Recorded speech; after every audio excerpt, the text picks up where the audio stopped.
Ayun, ito na yung 7-pot primo natin. Seeds comes from Repent Kitchen Made Hot Sauce.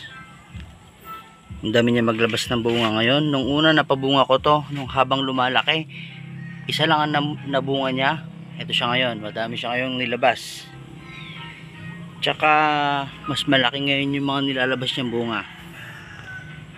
Yan, medyo malalaki siya ngayon.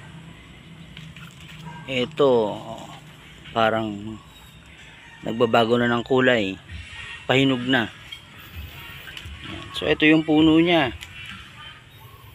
Yan, dried ang lupa.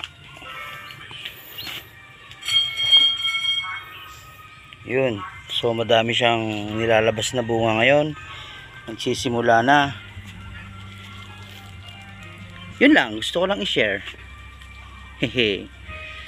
Yan, habang maliit pa, binabalot na natin yung bunga para hindi matusok ng fruit fly. Ayan. Marami-rami na din to. Ayan o. Yun. Buntot niya, palabas na. Share natin to mga parikoy. Ayan.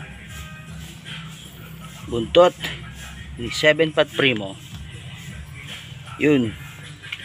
Ayan, yan yung kanyang puno. Let's go.